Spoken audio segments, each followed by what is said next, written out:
3 years ago, at a product launch, I punched my ex-wife Victoria's boyfriend Blake so hard I made him deaf in one ear. I got arrested. Victoria filed for divorce the next morning. While I was sitting in a jail cell, I found out she'd married him. My friends knew how possessive I was. They figured the second I got out, I'd go after Victoria. Instead, I vanished. Until someone called my name at a packed tourist spot. How many skewers you want? I asked, keeping it professional. You want extra spice? Victoria's eyes filled with tears. You forgot I don't eat spicy food? I kept my voice flat. Sorry. We get hundreds of customers a night. Better to ask than guess. For a second, the only sound was her sharp breath, then people shuffling impatiently behind her. Hey, you ordering or what? This is that TikTok spot. Order up or step aside. Victoria stared at me for a long time, pain in her eyes, before she finally looked down and ordered a few skewers. No spice. I gave her a polite smile. 7 to 10 minutes. Wait over there, please. Then I turned back to the grill, focused on my work. Every move was quick and smooth. Victoria stared at my cracked, rough hands, then suddenly grabbed the skewer right out of them. Alex, stop this. I snatched it back, frowning. Ma'am, please don't mess with my work. There's a line. The guy behind her sounded ticked off. Lady, are you crazy? You're keeping the guy from making money. You want him to starve? Victoria looked like she'd been slapped. What do you people know? Alex is totally wasting his talent here. You wouldn't understand what he's capable of. The customers looked at me, amused. What, old girlfriend? Hey, I had big dreams once too. Now I drive a cab every day. Same. I wanted to be a billionaire. Now I'm drowning in debt. Victoria looked at them like they were morons. Disgust all over her face. You people just don't get it. She turned back to me, eyes bright with intensity. Alex, I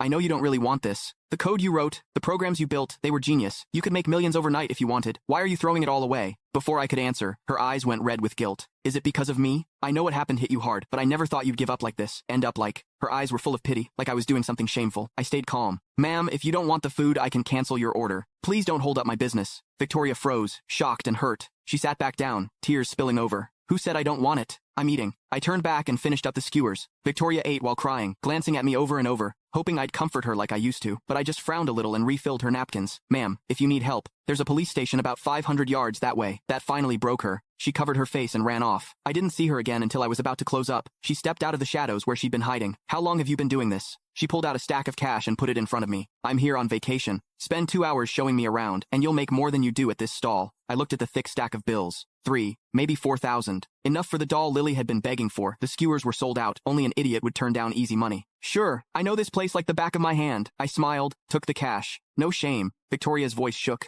You never used to care about money like this. Small money. Remember that time? Some rich kid offered you $500,000 just to have a drink with him? You smashed $1 million bottle of cognac over his head. It cost us a deal worth 10 times that. She looked at my greasy cheap t-shirt, her face unreadable. Your skin's sensitive. You couldn't wear cheap polyester. You only wore custom wool suits. Even your socks cost more than your whole setup here. She couldn't wrap her head around how the flashy, big spending guy she knew had changed so much. I didn't say anything, just smiled and pointed to a building on the distant cliff, like a castle in the clouds. That building, right on the cliff, it's a famous landmark around here. I gave her the tour guide spiel, then asked, ever been up there? Victoria had been watching me the whole time. She shook her head, dazed. Go check it out. Once you see how big the world is from up there, you'll get it. I used to think I could never let go of Victoria. Now, looking back, that seems ridiculous. Victoria met my eyes totally honest, no love in them, and felt a sting in her heart. Okay, on the way up, I played the perfect tour guide, telling her about the local history and culture. When we passed other vendors, I'd wave and say hi. Alex, moonlighting as a guide again? Young guys sure got energy, working late showing tourists around for extra cash. Victoria looked at my thin frame and asked quietly, do you do this a lot? I answered honestly,